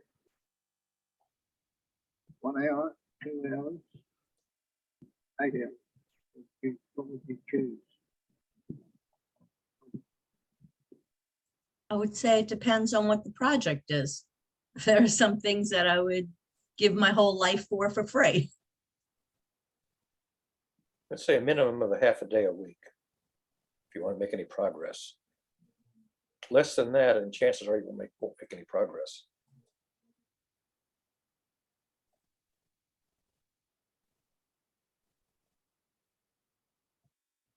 So let me go back to something that Barry and I were talking about earlier. If you have something that you would like to see people support you with, write up a proposal. Invite people to support you or work together to define it. Yeah, actually, I have invited people, and Stacy's one of the people I invited, and she actually did put her oar in the water. So, but it's not necessarily anything that fits into GCC. It's sort of my own research. I mean, it does tie into the global need for education, but I'm not sure that's necessarily a focus of this particular GCC group. Stacey. Yeah. So I get what Sam's saying about writing it up, but I have to say there've been, and I've done this with Sam, where I've come to him with an idea and we've sat and we've worked it out together. So I didn't write up something specifically, but it was, I'm about learning while doing. I want to see engagement. And Sam, you expressed a lot, when we were going over the transcripts, you expressed a lot of interest, but I had said, bring it to the group. And that didn't happen. I'm not the kind of person, I'm not going to take a whole bunch of time to write something up, because I'm the kind of person, I'll just go and find something else to do. This is not necessary for my survival. And there are other projects that I might be able to contribute to that I would rather go there. So, just writing something up alone, I don't think that's enough. I will say that there are different people that are more willing to give of themselves and are looking for ways to blend their mutual needs. That's just Sam's reminder. Oh. There are, the skill that I don't think that people have enough of is this ability to look and see, what do other people need? And how can we create situations that are win-win? I've probably written up more stuff than pretty much everybody here, but I'll admit, the main reason I write stuff up is it's my therapy. For me, writing is therapeutic. And if other people read it and get something out of it, that's all to the good. but often it's just a unit of therapy for me. Yeah, and I know Kayla's hand is up, but I just want to say one really quick thing. Because Sam said earlier, oh, now and I just lost my train of thought. Oh, when he was talking to you, Barry, and he was saying, invite people to create it together. That's the part that's missing. It's like so many people want to come with their thing, but they're not coming with it in a way that shows other people where they could jump on. You did that with me when I first met you. Right. Yeah, I interpreted what your invitation was, and then I brought in what my strength was, which is what you understood my strength to be, and I made my contribution. Now, whether or not you would consider that activity a success or not, I mean, that's for the critics to say, I suppose. It was for me. and it caused me to create something. Yeah, it was creative. Maybe nobody else enjoyed it between the two of us, but at least we created something together. I'm sorry, Kayla had her hand up.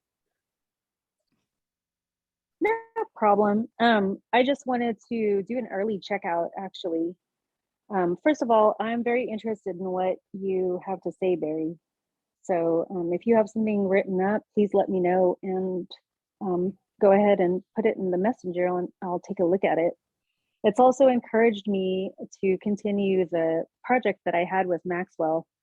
It kind of fell wayside because I've been very busy. In fact, and here's my checkout. I've been promoted, yay! And I'm going to be more involved now. Thank you. In government, which is great. So I could spare the details another time. So anyhow, I enjoyed this conversation. Thank you so much. I'm actually going to spend a couple of days in my leisure, Sam, with my kids before I jump into my new, well, actually, part of my time will be in my new position. And then I've got to go. And the reason why I'm not on screen is because I think I wore the same thing I did yesterday. So I'm going to have to find the courage to actually go out in public in the comfort of my disgusting persona right now. So anyhow, I'm still going to stay on, but I just wanted to make that point to Barry and say thank you to everybody. Congratulations. Thank you.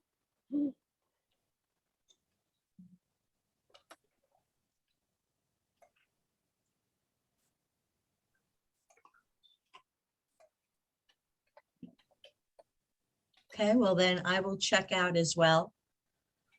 I'm going to leave it on in the background, but I gotta jump into the shower. Goodbye. Stacy, you reminded me of one of the very first smart people problems that I named, which is too often a notion of collaboration is come do what I've been working on. Mhm. But that co-creation is definitely, to me, the more exciting notion of collaboration.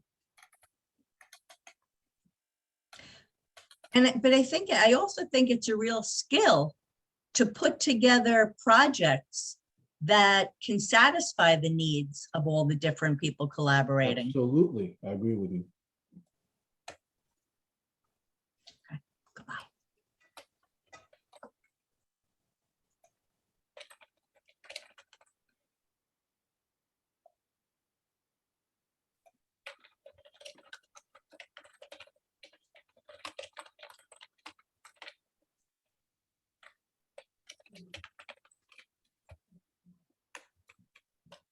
One last thing I'll say, and this will be my checkout. Barry, I have a personal request, which is the very next time you think you're about to express that, oh, we're just doing this again and we're not going anywhere, would you please get in a one-on-one conversation with me and discuss those ideas? Okay. I would really appreciate that. Yeah, a lot of it I do put in the messenger because the messenger thread that's associated with this Saturday session is often follow-up out, after the fact thinking, because a lot of the stuff that I put up would be a deep dive that would take, like a TED Talk, it would, take probably 20 minutes to go into, which is not really suitable for these, casual Saturday morning sessions.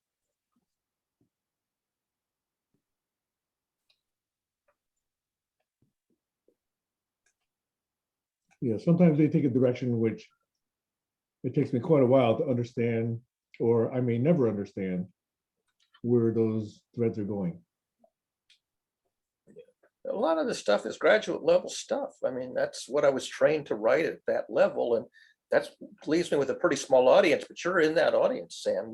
You can read and digest Stanford graduate level systems thinking content. Not too many people can.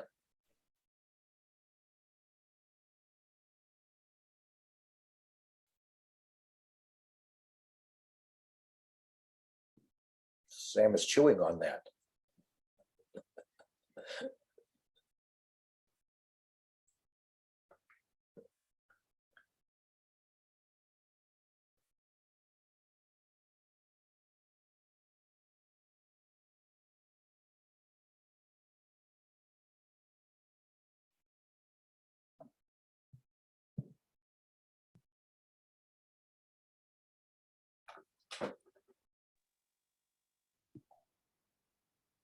I have not had COVID, but I have had a serious bout of the seasonal flu. I not. Okay, I think I lied. I didn't get it. So, and even not the Omicron, but I got vaccinated anyhow. I got some tablets called ivermectin, and they also increased my vitamin D levels, zinc. So my immune system's pretty powerfully strong. If I do get it, hopefully it won't be very severe. Just for the record, I pretty much ignore any discussion of ivermectin. And I don't need to go and explain why. I was listening to the professor of advanced medical research talking about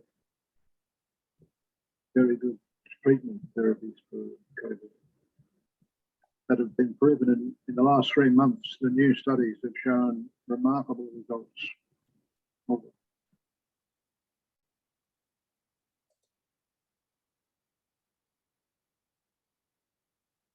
May I say one last thing?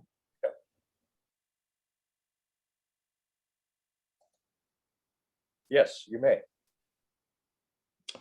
Barry, in reference to your mention of systems thinking, one of the things I like to ask in systems thinking forums is, what is the equivalent, either theorem or principle or practice or anything, around two ideas? One, Kirchhoff's law, conservation of flow.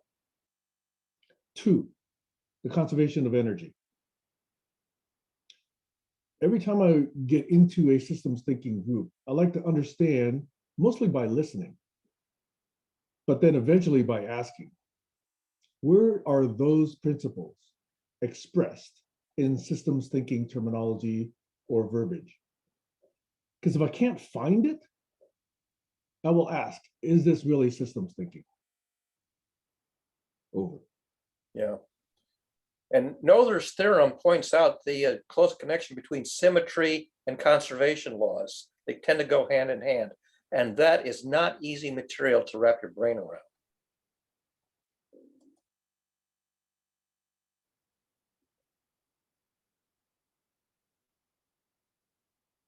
It can be taught and learned, but very few people discover it.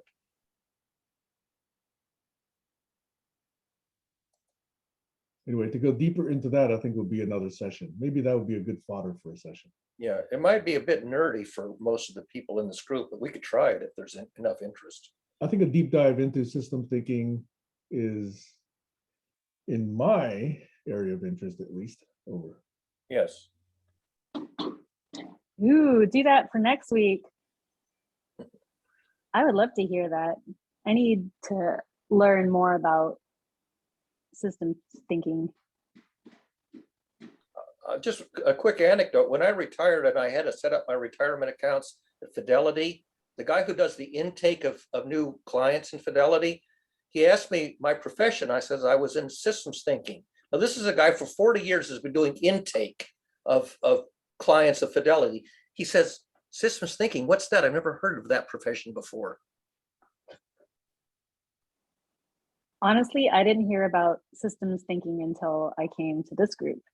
There you go. You guys talk about it a lot. And then I think Sam posted some video about somebody explaining systems thinking. And I was like, this is awesome. Inco, it's a very good talk. Yeah. Yeah.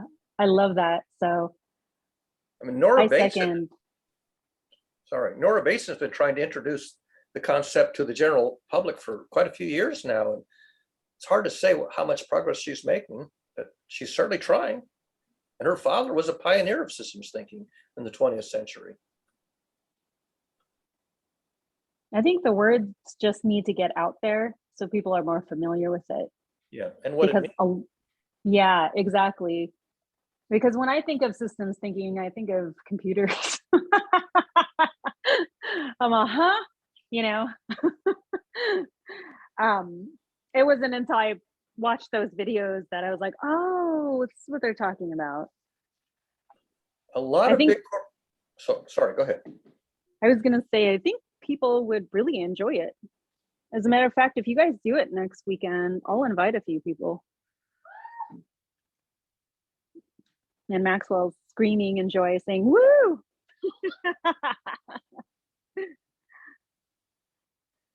Pioneers of systems thinking have not necessarily done well. Standard Oil Company, that was a big system. Microsoft was a big system. The Bell system was a huge system. They were all subject to antitrust suits by governments. So government is a big dysfunctional system, but high functioning systems are viewed as illegal monopolies by dysfunctional governments. So it's a kind of a funky thing. I was astonished to discover that the government declared the Bell system to be an illegal monopoly. Said basically people like me who were doing network planning were criminals under the US statutes. That was a shock.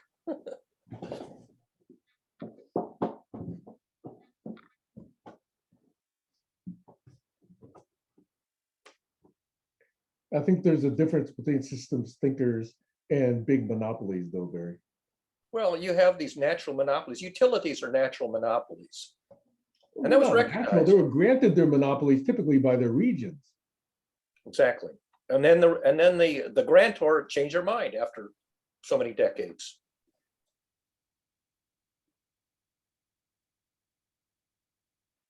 You know, Google may be considered to have a monopoly, and probably, in fact, I think they have been subject to antitrust litigation or threats thereof.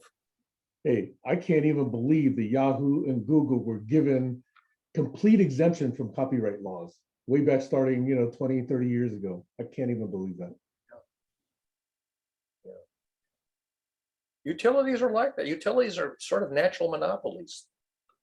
Have long been considered natural monopolies. Hey, on that front, I'm dying for the age where we get 42,000 SpaceX satellites up in space. Everybody's on IP phones, and AT&T and Verizon and T-Mobile and Sprint, they all go out of business, or they have to reinvent themselves. It's probably coming. Universal Wi-Fi, Wi-Fi everywhere. Sort of Bluetooth and Wi-Fi and all that stuff, and cell phones all kind of merge into one integrated system, which will then be a communications monopoly, a natural utility. So Elon will have the communications network of the planet. He'll have a robot in every home, and he'll be carting us around in driverless vehicles wherever we want to go somewhere. He'll be in charge. Mesh networks, that's the future. Tice got his hand up, just letting you guys know. Yes, yes, just because you're talking about Google and so. So the EU speaks about gatekeepers, and they don't speak about splitting up Google or anything. They just say, okay, you are major player. So you are steering other people. So you are, say, like a government, enabling other people to perform.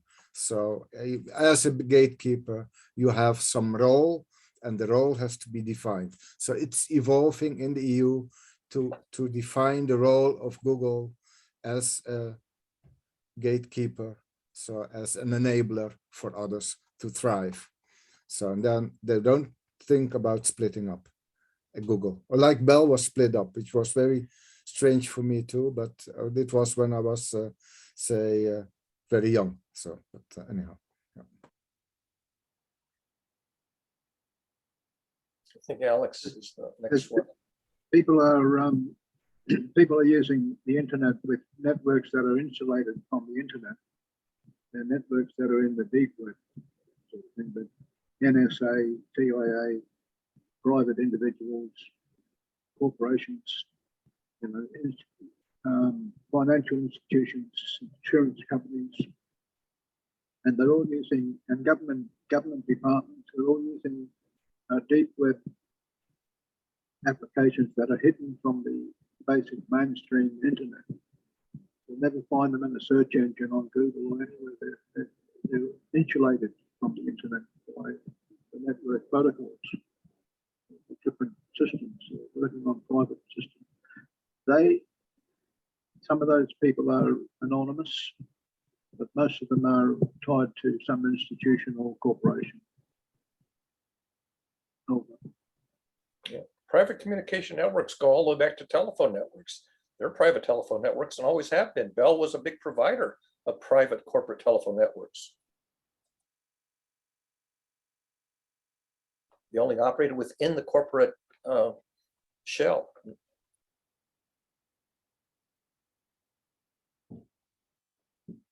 So Josh has his hand up. I think I wanted to say something earlier, but I don't know if she, do you want to tell them?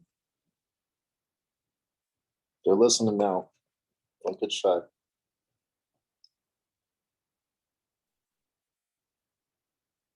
Space.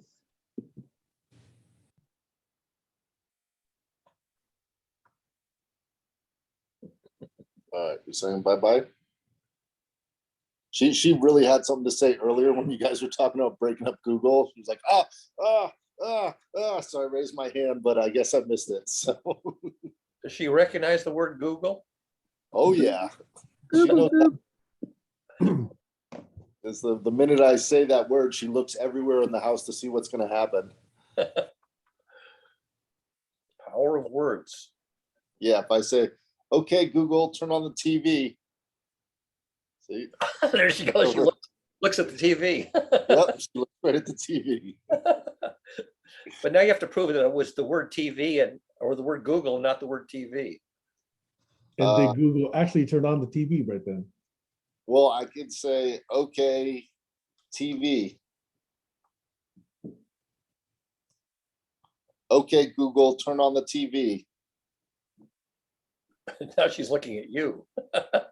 Yeah, what do you want to? Well, yeah, well, she just always, because I always play the game with the lights. I turn the lights different colors. Uh-huh. So I'll say, okay, Google, turn the lights to red. And Now she she looks looks around. Anyway, you know that word, right? Okay, I thought she had something to say, but I'm glad you guys are going deeper into systems thinking, and I think you know, we kind of started coming from a system thinking place. Well, that's where SAT comes from. Yeah, I think we should go deeper into systems thinking. If we're going to do anything, might as well be who we are. We come from a bunch of system thinkers, GCC. Yeah. So be system thinkers. Okie dokie. What do you think, Boops? Do you want to say anything? They're going to go bye-bye. You want to say bye-bye? Say bye-bye. Oh, she's going to use the computer. All right. Thanks a lot, guys. I'm checking out. I would have been on, but I got to take care of this one. Bye, Josh. Okay, I just saved the chat.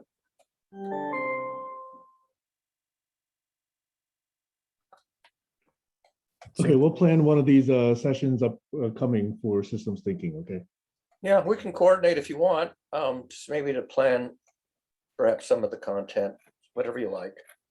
Since Okay. Kayla wants to invite people for that session, you must yeah, have a great advertisement. Yeah, I'll have to find out what it is. I missed the video actually, so if you can tell me which video that was that Kayla referred to, then I would be interested.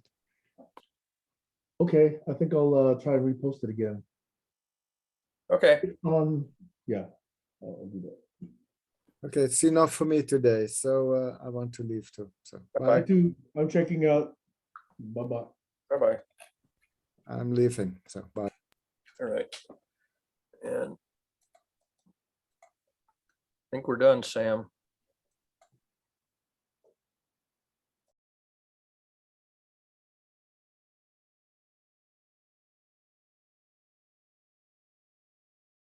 All right. Bye-bye.